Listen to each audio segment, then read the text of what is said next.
दोस्तों आपने अभी अभी रिसेंटली एक न्यूज़ देखी होगी जिसमें बताया गया है कि इंडिया का फॉरेन रिजर्व्स फिर से 600 बिलियन डॉलर के ऊपर चला गया है।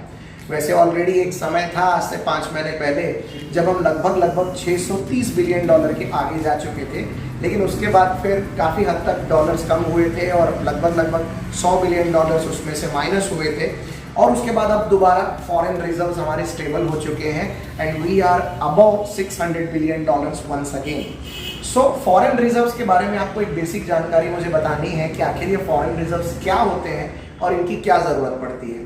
देखो एक सिंपल भाषा में मैं आपको बताता हूँ। यदि किसी परिवार में कोई अर्निंग मेंबर है और उसकी कोई एक सैलरी है, तो उस सैलरी के साथ साथ अपने परिवार के लिए वो कई सारे एसेट्स जमा करके रखेंगे। उदाहरण के लिए वो कोई जेवरात या फिर कोई गहने रखेंगे अपने साथ। हो सकता है कि वो अपने लिए कोई इन्वेस्टमेंट रखे, हो सकता है कि वो अपने लिए कोई मकान, दुकान या कोई ज़मीन खरीद के रखे या फिर कोई गाड़ियाँ खरीद के रखे। इंसान अपने आप को फ्यूचर में सिक्योर करने के लिए ऐसी कई सारी चीज़ें जमा करके रखता ही है, जो कि उसके लिए एक सुरक्षा का माध्यम होता है।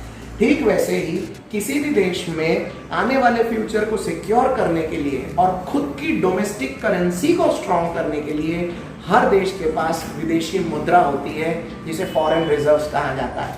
ये जो फॉरेन रिजर्व्स होते हैं ये सबसे ज़्यादा ट्रेडेबल करेंसी में मेंटेन किए जाते हैं। अब आप सबको पता ही है कि दुनिया की सबसे ज़्यादा ट्रेडेबल करेंसी इस समय है यूएस डॉलर, अमेरिकी डॉलर। तो नो डाउट दुनिया के बहुत सारे मुल्क, इनफैक्ट काफ़ी सारे ही मुल्क आप समझ लीजिए, यूएस डॉलर्स में अपना फॉरेन रिजर्व जमा करके रखते हैं। अब रही बात कि क्या ये फॉरेन रिजर्व जो होता है ये सिर्फ डॉलर में होता है? ऐसा बिल्कुल भी नहीं है। अभी हमारे पास जो 607 बिलियन डॉलर्स का अमाउंट है ये केवल डॉलर्स में नहीं है। दुनिया में सबसे ज़्यादा पॉपुलर करेंसीज में आपको 3-4 प्रमुख करेंसीज मिलेंगी। हमने वो सारी मेंटेन करके रखी है। उदाहरण के लिए डॉलर, दूसरा है येन जो कि जापान की करेंसी है, तीसरा है स्टर्लिंग पाउंड्स जो कि यूके की करेंसी है, और चौथा आपको उसमें मिलेगा यूरो जो कि यूरो जोन की करेंसी है। वैसे इसमें काफ़ी हद तक हमने चाइनीज़ रेनमिनबी, युआन भी जमा करके रखा था, लेकिन over a period of time वो अमाउंट कम ज़्यादा होता रहता है। तो ये तो हो गई करेंसीज की बात। इसके साथ साथ फॉरेन रिजर्व्स में गोल्ड भी जमा करके रखा जाता है। गोल्ड एक बहुत ही सेफ ऑप्शन होता है और दुनिया के तमाम मुल्क जितना हो सके उतना गोल्ड अपने पास सेव करके रखते हैं। ये आड़े वक्त में काम आ सकता है। यदि कंट्री में किसी तरह का कोई संकट हो और तब कंट्री में पैसे की ज़रूरत आ पड़े तो गोल्ड एक अच्छा माध्यम है जिससे आप अपनी ज़रूरतों को पूरा कर सकते हो। तो भारत के पास गोल्ड रिजर्व्स भी फॉरेन रिजर्व्स में रखे गए हैं। इसके साथ जो तीसरी चीज़ होती है उसको बोला जाता है दोस्तों SDR। यस, SDR का मतलब होता है स्पेशल ड्राइंग राइट्स। ये जो स्पेशल ड्राइंग राइट्स होते हैं ये IMF द्वारा दिए जाते हैं। IMF इसका मतलब इंटरनेशनल मॉनेटरी फंड। ये एक ऐसा संस्थान है जो कंट्री की ग्रोथ और कंट्री की स्टेबिलिटी को देखकर उनको SDR इशू करता है।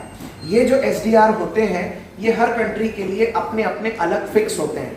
जिस तरह से भारत की आज दुनिया में हैसियत है, हमारे लिए SDR का एक बड़ा पोर्शन डिसाइड किया गया है। ये जो SDR IMF की तरफ से डिसाइड होते हैं, इसी में एक और फॉरेन रिजर्व होता है जो जनरली एग्जाम में पूछा जाता है और उसका नाम है reserve tranche position. I repeat, reserve tranche position.